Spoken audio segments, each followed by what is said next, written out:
Bonjour les étudiants, ici Père Stéphane Bigam et nous voulons continuer notre étude de l'icône pendant la période de la décadence, de la rupture avec la tradition, c'est-à-dire le 17e, 18e et 19e siècle.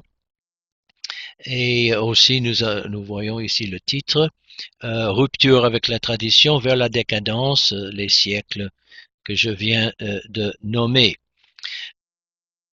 Alors, cette période, comment est-ce qu'on peut la décrire? C'est une période, 3 siècles finalement, 3 siècles où l'influence de la pensée et l'esthétique et même les images venant de l'Occident, qui en Occident est représentée soit la Renaissance italienne ou et ensuite après l'art baroque. Ces influences sont de plus en plus fortes en Russie, et non seulement en Russie, mais aussi dans tous les pays orthodoxes, soit grecs ou slaves du sud, Bulgarie, Serbie, même en Roumanie, et ailleurs aussi dans les pays orthodoxes de langue arabe. Alors, c'est cette tradition occidentale qui va presque avec le temps, et ici on ne peut pas on ne peut pas blâmer euh, d'autres que les orthodoxes eux-mêmes, qui ont et cette tradition venant de l'Occident va presque submerger et détruire, éliminer la tradition canonique de l'icône en adoptant les images et l'esthétique de l'Occident pour remplacer la tradition canonique. Pourquoi est-ce que les orthodoxes de tout, partout, de quel que soit le pays ou la langue, ont subi et ont accepté cette influence qui était finalement tout à fait contraire à la tradition qu'ils avaient reçue des siècles précédents, des grands saints, des grands iconographes? Pourquoi est-ce qu'ils ont accepté apparemment si facilement cette autre tradition? Alors, il faut comprendre un peu le, euh, le pourquoi quelle était la relation entre, disons, l'Orient, ce qui était à l'époque dit l'Orient, et l'Occident. Quelle moitié, disons, de l'Europe, le, la section latine, disons, soit catholique protestante, ou disons la section orthodoxe, était politiquement, militairement plus forte à cette époque. Évidemment, l'économie et la force militaire étaient du côté de l'Occident. Donc, les orthodoxes voyaient en France, en Angleterre, en Hollande, ailleurs, un modèle qu'ils enviaient, ils admiraient la puissance de ces pays, surtout dans les pays grecs et de langue arabe, où ils étaient soumis au joug turc musulman et n'avaient pas la liberté d'agir. Alors ils étaient dans une position de faiblesse face aux puissances protestantes ou catholiques venant de l'Occident. Et en Russie, bon, alors bien que la Russie était indépendante, elle non seulement subit une sorte de jalousie, je peut-être dire, où elle a regardé vers l'Occident comme voyant, comme, et elle a vu le modèle à reproduire, non seulement dans le forme politique, économique, mais aussi forme artistique. Alors, où était le centre de l'art, tout le monde le savait, non?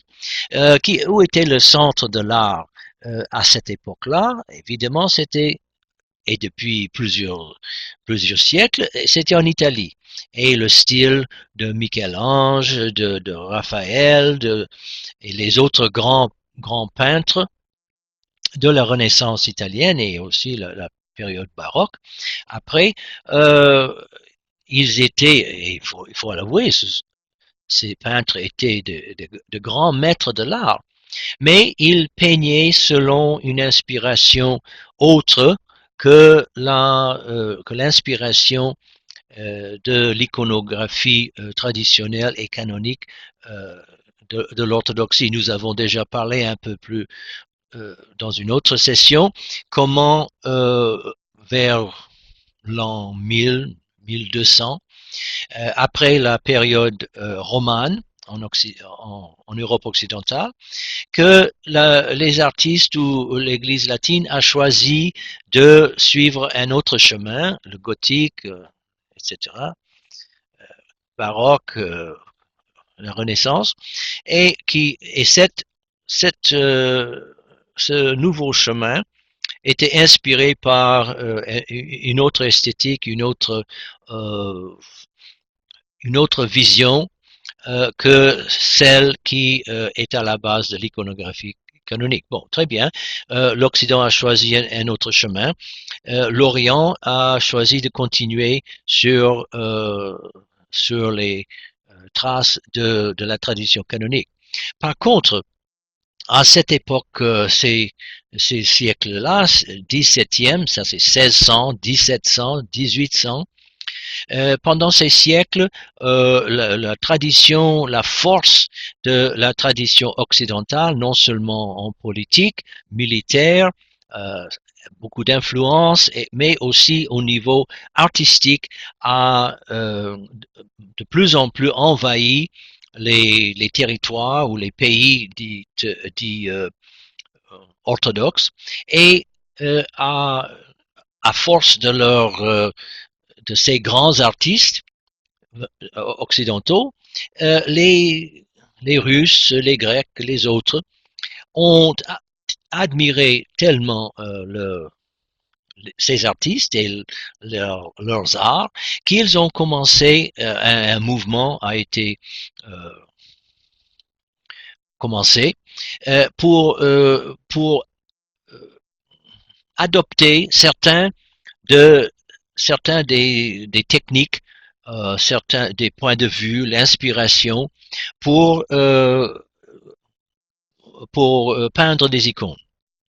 Alors il pensait que bon, ces nouvelles techniques, cette nouvelle vision de l'art et des images pouvait améliorer les icônes et que peut-être seulement les vieilles méthodes étaient démodées et ils cherchaient plutôt à se conformer à cette influence venant de l'Occident. Un, un, un problème, disons, nous allons voir d'autres, mais au moins un problème du point de vue théorique, c'était que il ne pouvait pas adopter entièrement la vision venant de l'Occident, vision artistique, parce qu'au moins ils savaient qu'ils étaient quand même orthodoxes et qu'ils devaient faire des icônes et qu'il y avait une différence entre les icônes et la peinture occidentale, mais ils pensaient pouvoir améliorer, voilà le mot, un mot important, ils pensaient améliorer les vieilles traditions, les vieilles techniques pour rendre les images, les icônes plus belles. Alors, ils étaient un peu pris entre deux forces, la force de la tradition venant de plusieurs siècles et la force de l'influence occidentale. Les deux se sont entremêlés et parfois ont créé des images qui n'étaient pas tout à fait occidentales et qui n'étaient pas tout à fait iconiques, canoniques. Alors, c'était une sorte de mélange. Alors, nous allons voir quand même que cette influence de l'art occidental va augmenter de plus en plus jusqu'à quel point vers la fin de 1800, 19e siècle, ça sera des gens considérés en Russie comme des hérétiques et des schismatiques, les vieux croyants, que c'était seulement eux, en marge de la grande société et la haute société russe, c'est eux qui ont préservé la tradition canonique de l'icône, tandis que l'Église officielle, l'Église de Saint-Pétersbourg et de Moscou,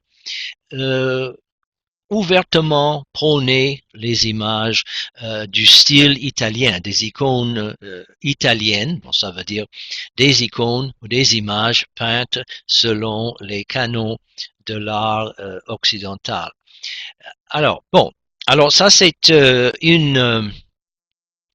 la tendance pendant ces 3 siècles, et nous allons regarder certains de ces images. Je voudrais d'abord vous montrer, regardez, c'était le XVIIe siècle, 1600, une seconde, le 16e, 17e siècle, 1600, et nous avons déjà parlé de l'école de Moscou, on dit Moscou, mais on voit que c'est aussi de l'école, influence de l'école de Stroganov. Regardez les dimensions de cette image. Et est-ce que c'est une icône? Bon, alors on peut tout à fait se demander, voilà l'image du Christ, mais non, ce n'est pas du tout une icône dans le sens de ce qui devrait être dans l'Église, mais c'est tout simplement un portrait du prince Chopin-Chiuski. Et bon, mais quand même, si on ne voit pas exactement, si on ne sait pas exactement de qui est cette image, on dirait peut-être un saint et une icône. Mais c'est pour montrer qu'à cette époque, 17e siècle, 1600, les années 1600, même pour une image tout à fait profane, un portrait d'un prince, on utilisait des techniques plus ou moins iconographiques, telles que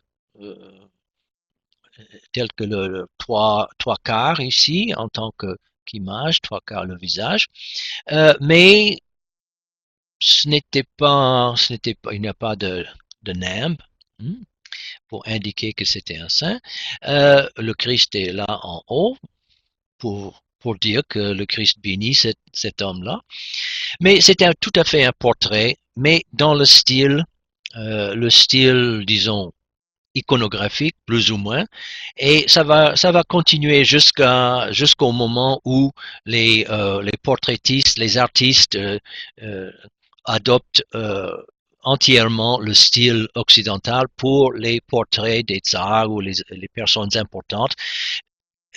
Dans l'art profane, on peut dire que on a tout à fait oublié la tradition de l'icône pour peindre les images profanes, mais et ça c'était facile parce qu'il n'était pas l'encre de la tradition artistique de l'icône ne s'exerçait pas sur les images, les portraits profanes, mais cette tradition a continué à retenir et ralentir la marche de ces idées, des idées de la Renaissance ou de l'art occidental, à empêcher l'avancement de l'enracinement de ces idées, mais dans le domaine des portraits, ce style ici, presque iconique, va disparaître et le style tout à fait occidental va être adopté pour les portraits. Alors, nous avons encore, vous devriez pouvoir reconnaître cette image. On dit la Sainte Trinité, mais en fin de compte, c'est d'abord l'image de l'hospitalité d'Abraham, modelée sur l'image de Rubloff. Vous pouvez voir dans cette image l'icône de la Trinité de Saint André l'iconographe, mais comme pour son image et pour celle-ci, ce n'est pas directement la Trinité qui est représentée. On ne peut pas dire que c'est le Père et le Fils et le Saint-Esprit. Par contre, il y avait des débats parmi les spécialistes, qui est le Père, qui est le Saint-Esprit. Bon, alors, mais c'est tout à fait une image d'abord, au premier niveau, une image qui représente l'hospitalité d'Abraham, les trois visiteurs mystérieux, les anges. Selon les textes bibliques, plusieurs mots sont utilisés, 3 hommes même, sont venus visiter Abraham à l'arbre, le Mambré, à Mambré, la chaîne de Mambré. Bon, alors, si vous regardez les vêtements, et vous voyez que déjà, et voilà l'artiste ici, Nazar Istomin, qui était un peintre du Tsar. Vous vous rappelez, j'ai dit dans la session précédente que le Tsar a établi et le métropolite ont établi officiellement des iconographes, un atelier des iconographes sous l'autorité du Tsar. Alors, regardez les dimensions, c'est 1 mètre, 1 mètre ici et un peu 1,3 mètres. C'est presque école de Stroganov, un peu plus grand que les autres que nous avons vus, mais quand même assez petit pour le sujet. Et la date, vous voyez la date, 1600, tout à fait dans le XVIIe siècle. Mais regardez les vêtements. Et est-ce que vous vous rappelez les couleurs des anges dans l'icône de Saint André l'iconographe? Alors si vous pouvez peut-être voir dans un livre ou ailleurs, si vous voulez revoir cette image, il faut aller dans une session précédente et vous allez que les couleurs ici, les vêtements, les couleurs sont beaucoup plus opaques et pas du tout la lumière ne transperce pas comme dans l'image de Rubloff. Quand même, c'est une image tout à fait canonique, mais d'un style, pas tout à fait d'un style de Rubloff, mais peinte par Nazar Istomin, un peintre du Tsar à cette date-là. Alors on peut aussi dire que la finesse, la sensibilité des peintres comme André Rubloff, bien que la forme soit toujours la même, il y a une perte de sens, qu'est-ce qu'on peut dire, une perte de la sensibilité théologique, disons, dans les couleurs.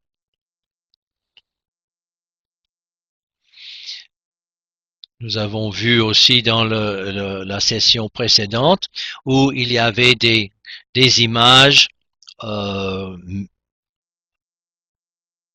didacto morales ou mystiques représentant les textes bibliques ou des hymnes dans l'église. Et alors nous avons ici, voilà, on essaie de représenter dans une seule une seule image, le credo. Je crois en Dieu.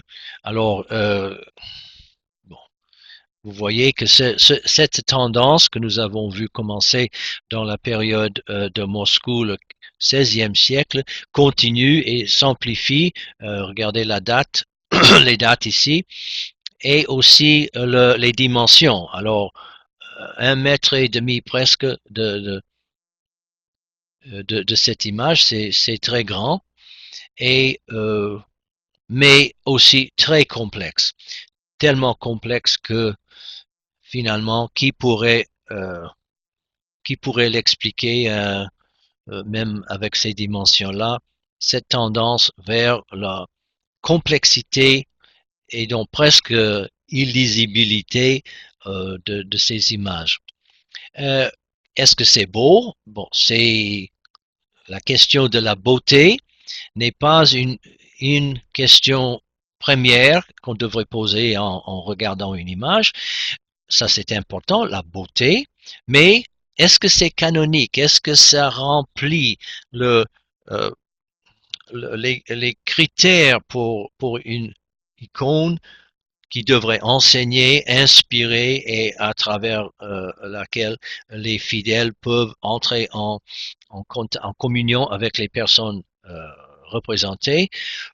Bon, de ce point de vue, je ne dirais pas que c'est non canonique ou anti-canonique, mais c'est tellement complexe et tellement rempli de scènes que euh, les objectifs de l'icône enseignée, inspirée, la communion entre les personnes, c'est très difficile de voir comment on peut euh, atteindre ces objectifs par une image si complexe.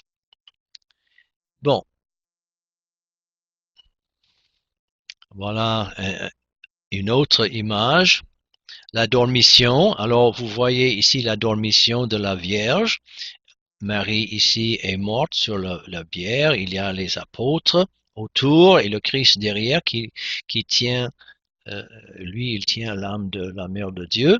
Alors, et il y a, avec des scènes inspirées, des récits sur la dormition de la Vierge, tout autour. D'autres scènes qui viennent des écrits apocryphes. Et nous avons déjà vu cette forme ici où il y a au milieu de l'espace du bois, il y a une image, mais avant c'était la crucifixion, Saint-Pierre de Moscou, le métropolite de Moscou, un individu, une scène très clairement indiquée, et autour des scènes de la vie de cette personne. Alors, même maintenant, vous voyez comment la complexité a envahi cet espace central, et ce qui est l'important, ce qui est le centre de cette image, finalement c'est la dormition de la Vierge, mais cette image occupe quel pourcentage de l'espace total? Peut-être 20%, même peut-être moins. Alors, vous voyez comment le point focal, le point d'importance, l'image principale, la raison d'être de l'image, la dormition, elle est réduite en dimension pour être, et l'espace est rempli par toutes sortes d'autres choses, peut-être intéressantes, peut-être instructives, mais qui, qui, réduit, qui réduisent l'importance du centre de l'icône, qui est ce qui est la dormition, sa mort. Et voilà la date 1658. Continuons. Le prophète Élie, ça vient de l'école de Yaroslav. Et voilà, nous connaissons le nom de l'artiste, Simeon Spiridonov. Ce qui est très intéressant à noter, c'est l'aspect baroque. Et voilà, nous voyons comment la sensibilité de l'esthétique baroque a envahi les pays orthodoxes et les iconographes pensaient que c'était très bien de représenter avec toutes sortes de décorations selon le style baroque. Et pour représenter ici le prophète Isaïe. Et autour, nous avons des scènes de sa vie. On va faire un zoom sur une de ces scènes. Mais voilà, on applique le style baroque à des icônes pour les rendre très très décoratifs et pour rendre les images, les icônes très décoratives. Et bon, encore au moins ici, pas comme l'image précédente, au moins ici, Élie, il y a une personne au milieu, mais au lieu d'avoir tout simplement un rectangle autour de lui, on a le rectangle, mais aussi une arche décorée selon le style baroque. Alors, regardons maintenant un zoom sur,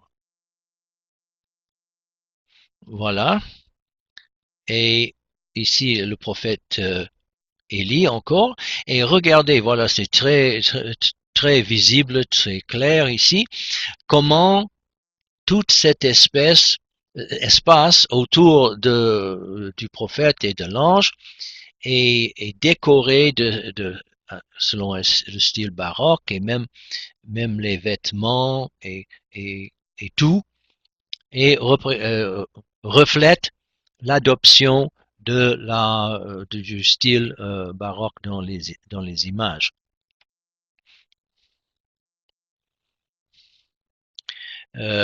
Il faut, ça c'est l'arbre généalogique de l'État moscovite. Toujours dit louange à la Vierge de Vladimir. Et au centre, tout à fait, nous avons la Vierge et un arbre, voilà, disons, représenter la ville de Moscou. Est-ce qu'il y a... Oui, on peut descendre, voilà. Même, voilà, le Kremlin et le tsar et sa famille. Alors là, voilà la racine et les branches. Normalement, cette image ou cette forme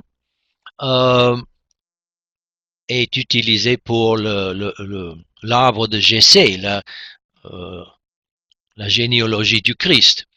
Mais on a adopté cette forme pour la famille du tsar, pour les Romanov finalement. Et on a utilisé ici les tsars et ici en bas. Mais dans les images, on a, voilà, un tsar là, et des métropolites et des prophètes, des saints, pour glorifier l'État moscovite. Alors, est-ce qu'on peut dire,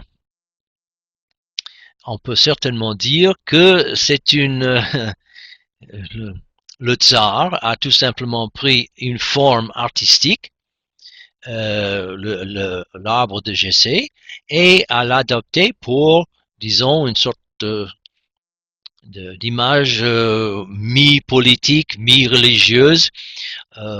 Et voilà, nous avons cet arbre généalogique qui devrait être le Christ au milieu, l'arbre de Jessé, mais adopté pour, disons, une raison politique par le tsar. Et nous allons voir cet iconographe, Simon Ouchakov. Il sera un personnage important dans cette période. Et voilà la date. Lui, c'est tout à fait au milieu, presque au milieu du 16e, 17e siècle. Alors, je ne sais pas si est-ce qu'on voudrait utiliser une forme d'une icône pour glorifier la politique de tel ou tel pays? C'est un peu bon, c'est d'utiliser une icône pour une raison autre que Alors, est-ce que c'est même une icône? Évidemment, ça c'est la mère de Dieu, mais est-ce qu'on peut utiliser une forme iconique pour une raison autre qu'une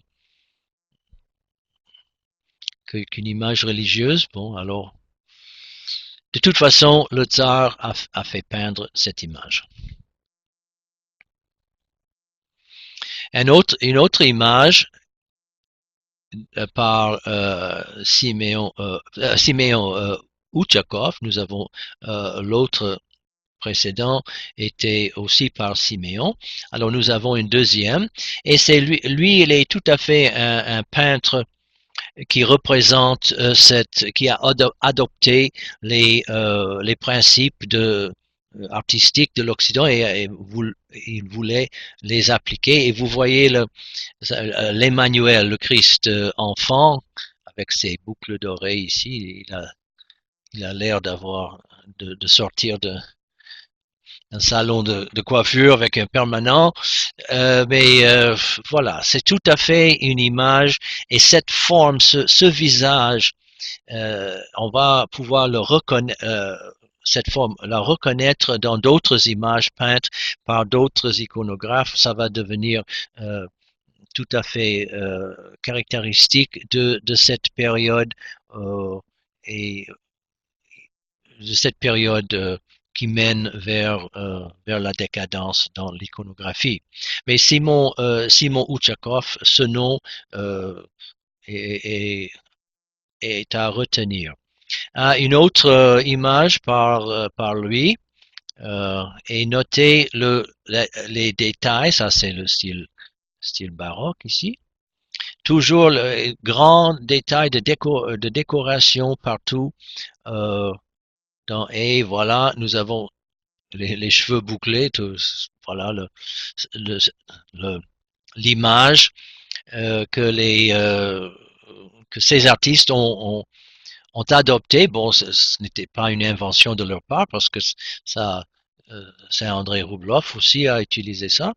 Mais le visage rond ici est tout à fait caractéristique des visages peints à cette époque-là. Une autre de Simon Outchakov. Encore, et voilà une mère de Dieu de tendresse par Siméon. Et nous regardons, faites attention, nous devrions voir plus tard et ailleurs cette forme du visage de la mère de Dieu et aussi des autres personnages, et cette forme ici de le voile qui est rond.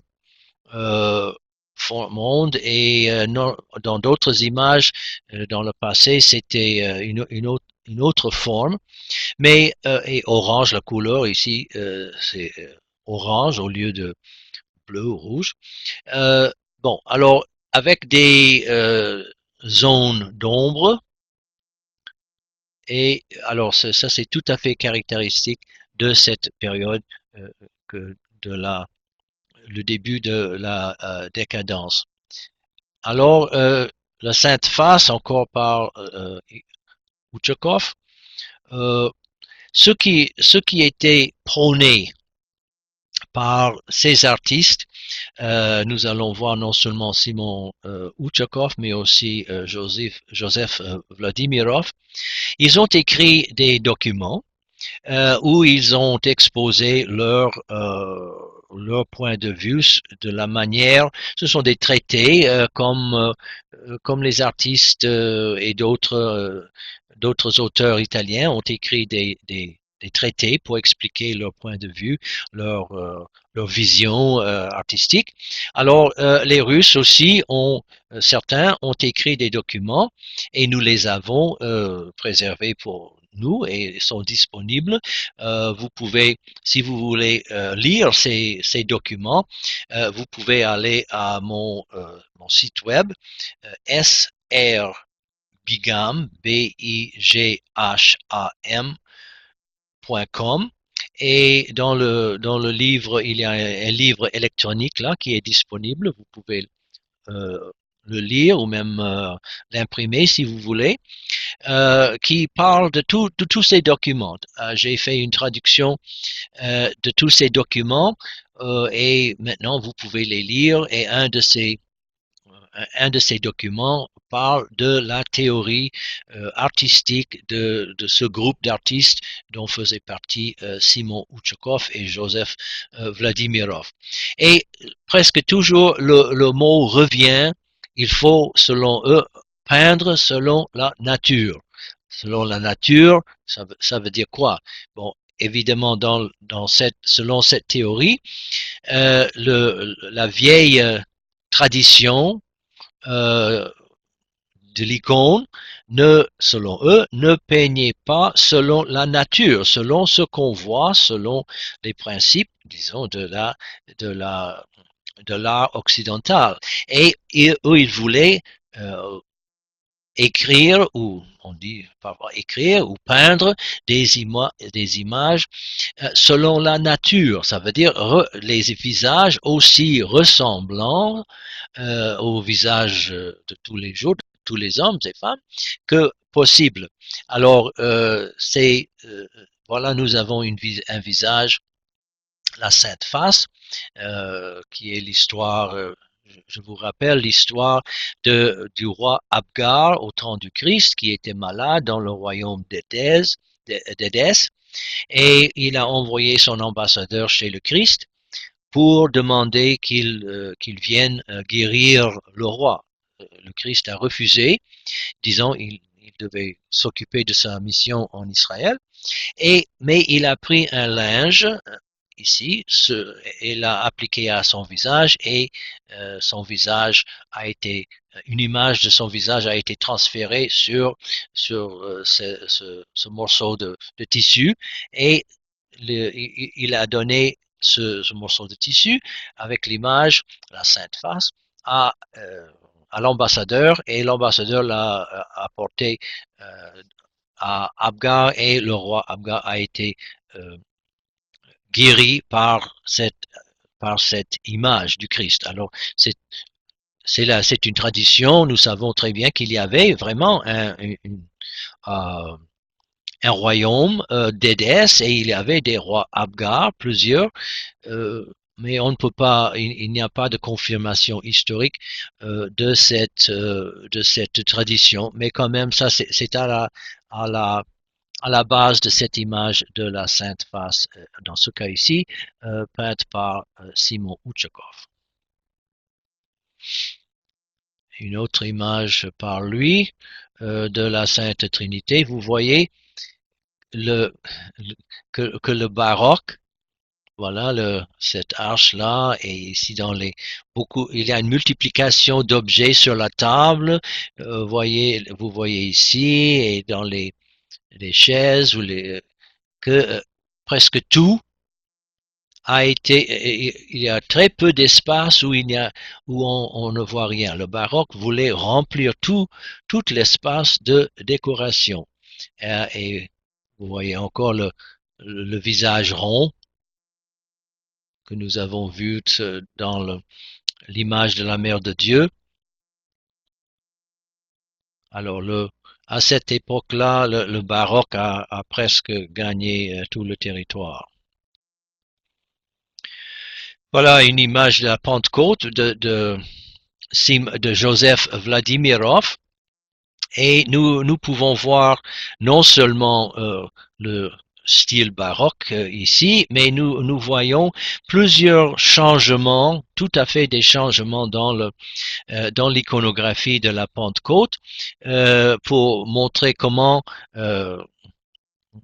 Joseph Vladimirov a appliqué à son image cette notion de selon la nature. D'abord, la Mère de Dieu apparaît ici au milieu, dans cet espace qui normalement devrait être vide pour le Christ, et il n'y a plus de les apôtres ne sont plus en forme vraiment fer à cheval. Ici au milieu en bas, il n'y a pas d'espace soit pour les plusieurs personnages qui représentent les gens qui étaient présents à Jérusalem au moment de la Pentecôte, où la forme allégorique du cosmos, lui, il n'est pas là. Et nous voyons normalement ici, à côté de cet espace vide, il y a Saint-Pierre, que vous pouvez reconnaître encore par sa physionomie. De l'autre côté, on devrait avoir Saint-Paul. Mais Vladimirov, selon son point de vue, peindre selon la nature, au moment de la Pentecôte, Saint Paul était Saül, le persécuteur, donc il n'avait pas de place et il a été remplacé par un autre personnage ici. Alors, vous voyez comment cette image de la Pentecôte, peinte non seulement selon un style plus ou moins baroque, mais aussi amélioré, encore, je mets ce mot entre parenthèses, entre guillemets, parce que ça c'est une amélioration qui finalement va être vue comme une dégradation euh, de la de l'art iconographique. Mais de toute façon, Joseph Vladimirov et Simon Ouchakov, puisqu'ils faisaient partie de l'atelier du tsar, avaient une grande influence et tout le monde voulait suivre leur exemple parce qu'ils avaient l'appui des autorités civiles du tsar. Descente aux enfers, euh, ce qui est une image de la de Pâques. Alors, est-ce qu'il est, et voilà, nous voyons, nous avons ce modèle aussi, où il y a un rectangle et un espace au milieu avec des petites scènes autour. Et voilà, on voit, comme dans une autre image que nous avons déjà vue, que la complexité a envahi cet espace et il y a bon, le but, on dit, le descente aux enfers. Alors c'est le Christ qui entre aux enfers pour ressusciter Adam et Ève, qui sont ici, mais cette forme, le centre, la raison d'être de l'image prend une si petite espace que on ne sait pas exactement où on devrait regarder, ici ou ici. Euh, voilà, peut-être ces scènes ici autour individuellement sont plus claires, mais ici il est difficile, il faut vraiment regarder. Et si on reconnaît ici le Christ et Adam et Ève, ah bon, ça c'est la résurrection, descente aux enfers, mais cet aspect, ce centre euh, théologique de l'icône est obscurci d'abord par les autres images ici et ensuite aussi par les scènes autour.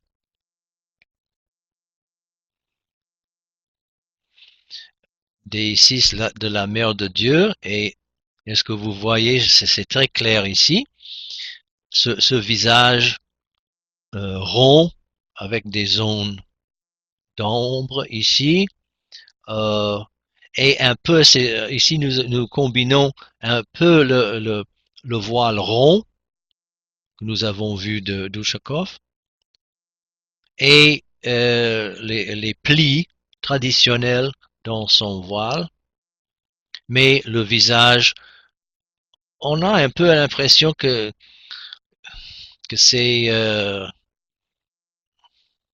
un peu un visage très rempli, très pas du tout mince, mais charnu. Vous voyez ici, et on a ici ça donne l'impression que son corps est beaucoup plus grand que d'habitude.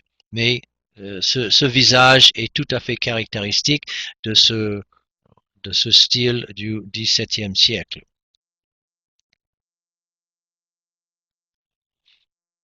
Saint Marc, l'évangéliste, et si on veut un exemple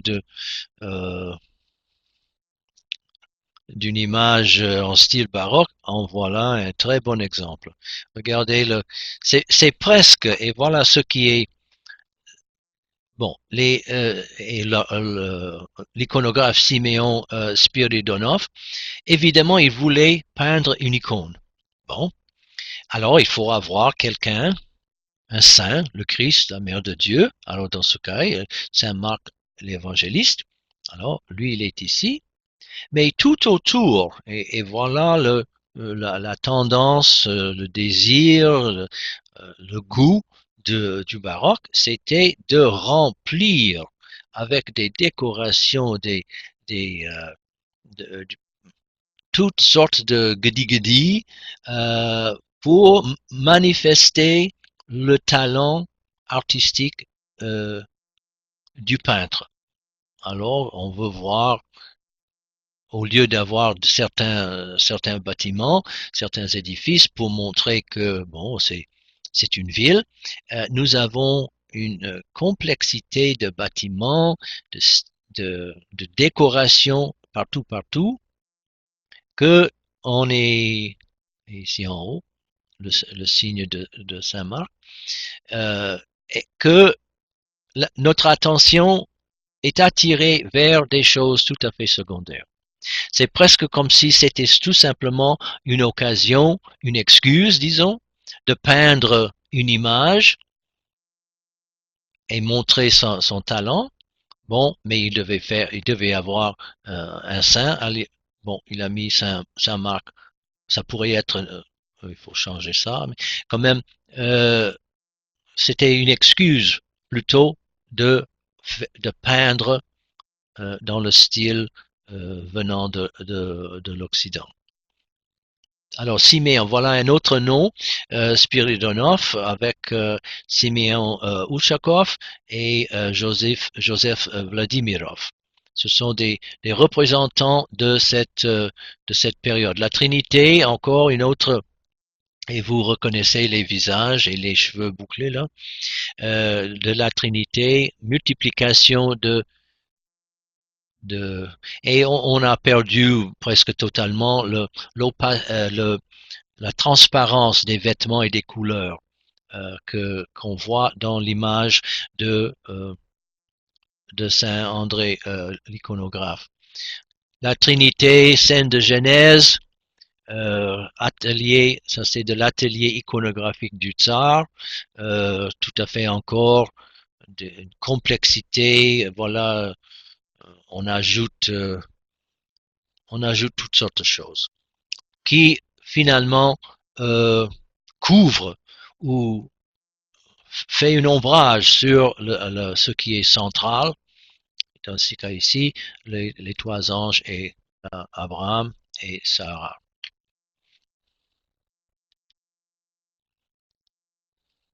Mère de Dieu dans le jardin clos et un jardin, vous voyez, regardez.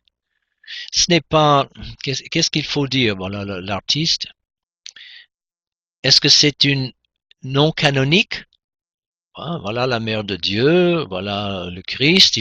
Maintenant, il y a des couronnes, ce qui, bon, couronne. Mais la question n'est pas tout à fait là, mais c'est selon ce goût pour des décorations presque à l'infini.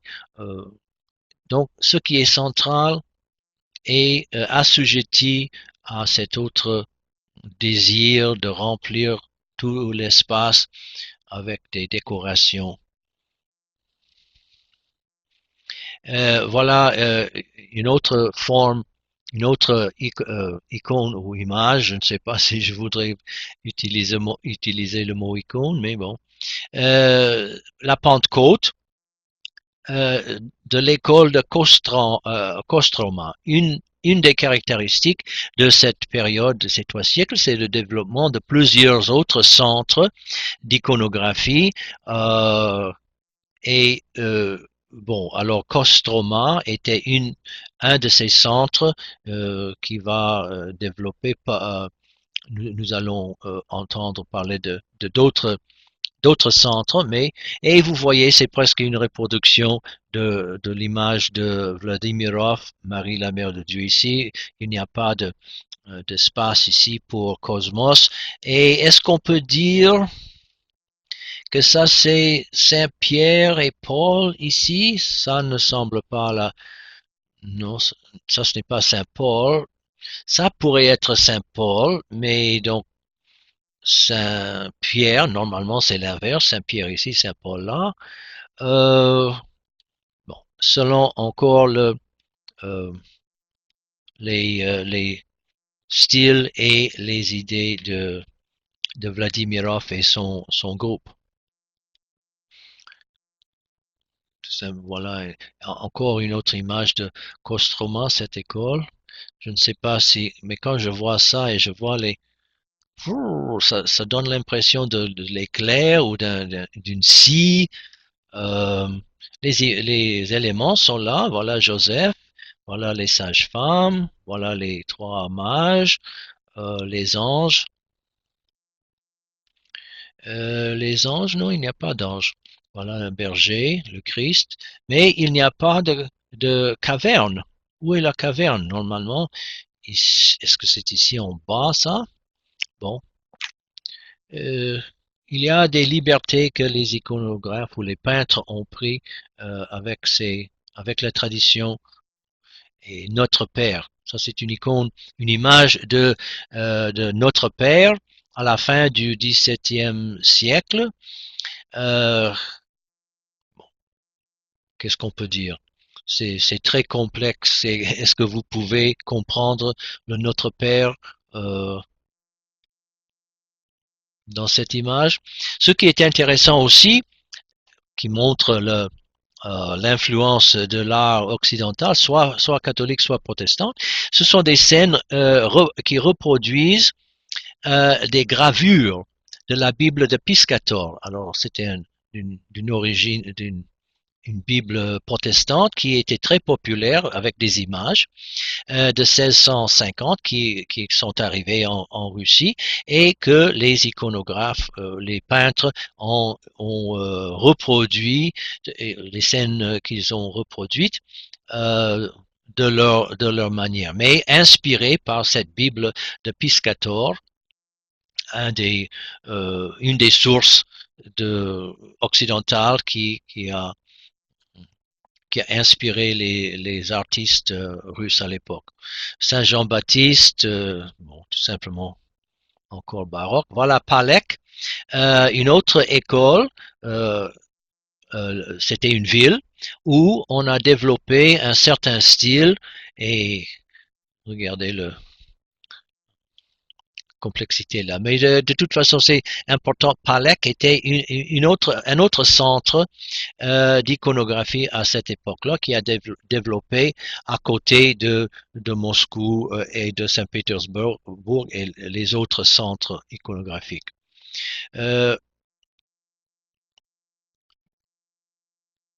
Voilà une autre caractéristique qu'il faut de D6. Cette fois, le Christ est habillé en évêque, bien qu'il il n'était pas évêque, mais quand même, il est habillé comme un évêque, avec la mère de Dieu et le visage tout à fait caractéristique, et aussi Jean-Baptiste. Et voilà, on note, ça c'est de Kiev, c'est dans le musée d'art national de Kiev, mais on voit que c'était peinte en huile, et ça c'était comme beaucoup d'images d'Occident, les artistes ont adopté l'huile pour peindre, et ils ont délaissé soit l'œuf traditionnel et ils ont essayé d'adopter cette peinture à l'huile pour toujours améliorer et améliorer les icônes et suivre la tradition occidentale. Mais on a découvert avec le temps que l'huile n'était pas tout à fait bien pour les icônes et finalement on l'a abandonné pour des techniques plus traditionnelles. Voilà, qu'est-ce qu'on peut dire. La mère de Dieu sur voilà une autre école de Triavna en Bulgarie et là le style baroque à l'outrance. Une autre image de Mère de Dieu, 19e siècle. C'est un peu ce que nous avons déjà vu, hein, une image au centre avec des scènes autour, qui s'appelait Mère, celle qui guérit. Il y avait un mouvement de, de représenter en image ces types, ces titres de la Mère de Dieu. Et voilà, la Mère de Dieu, celle qui guérit, les artistes ont produit ça. Bon, ce n'est pas, qu'est-ce qu'on peut dire? Bon, c'était un exemple de cette période où on a inventé toutes sortes de choses. Voilà, finalement, toutes les images de la Mère de Dieu. Et je vais vous montrer comment on a, vers le 19e siècle, ici au milieu, on a perdu ces images autour.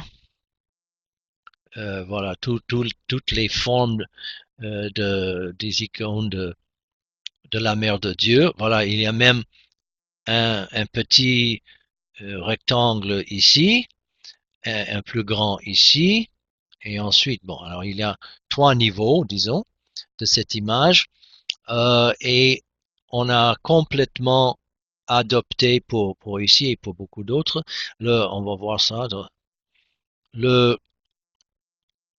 bon, alors, je voudrais, voilà, ici, voir l'image du baptême, ça pourrait être, et c'était l'intention, et les artistes seraient très contents si on disait que cette image ressemble beaucoup, presque tout à fait, à une image peinte selon le style italien. Alors, ça nous amène ici à, bon là, une autre image en huile. Et ça nous mène à la fin de notre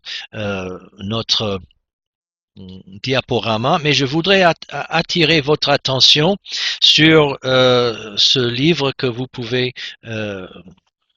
regarder, lire dans mon site web, qui s'appelle le livre L'art, l'icône et la Russie. Et dans ce texte, nous avons les controverses, les deux côtés pendant cette période, ceux qui étaient pour l'iconographie traditionnelle, disons canonique, et ceux comme Outchakov et Joseph Vladimirov qui ont pris le côté, qui ont prôné les méthodes et l'esprit de la Renaissance et de l'art occidental. Nous avons plusieurs documents et on peut suivre cette controverse du XVIIe siècle et où la controverse était vive parce que il y avait la nouveauté est arrivée et des réactions et des écrits et vous avez accès à ces documents-là. Tout simplement regardez mon site web. Mais à partir de, disons, du 1700, quand Pierre le Grand a pris le pouvoir, il est devenu tsar, on dit Pierre le Grand, parce qu'il a tout à fait occidentalisé l'État russe et il voulait complètement détruire la culture ancienne. Et bon, alors il a prôné et tout ce qui était occidental, y compris la peinture et les arts. Alors, c'était la culture occidentale est devenue le modèle pour l'aristocratie russe pendant la période de Pierre le Grand je, et le siècle suivant, jusqu'à un tel point que Catherine la Grande, elle, dans une église, elle a, qui avait une iconostase de Saint André l'iconographe, elle, elle n'aimait pas ça du tout parce que ce n'était pas selon le style baroque. Alors imaginez, elle a, elle a fait sortir de cette église l'iconostase de Saint André l'iconographe, elle a fait construire une autre iconostase style baroque et même elle a demandé que l'artiste peint Sainte Catherine de Sinaï selon un portrait de Catherine la Grande pour pour remplacer le visage traditionnel de Sainte Catherine. Alors ça continuera jusqu'à au milieu du 19e siècle, vers la fin du 19e siècle, quand beaucoup de Russes ont commencé à vouloir redécouvrir l'histoire ancienne de la Russie. Bon, alors ils ont essayé de lire dans les chroniques et avec tout ce désir de voir les racines anciennes de la Russie, évidemment, ils vont redécouvrir l'icône canonique, l'icône traditionnelle, et ça va être dans notre prochaine session où nous allons parler du renouveau de la tradition, non seulement en Russie, mais partout dans tout le monde orthodoxe, le renouveau de l'icône canonique que nous vivons toujours aujourd'hui. Alors, à la prochaine.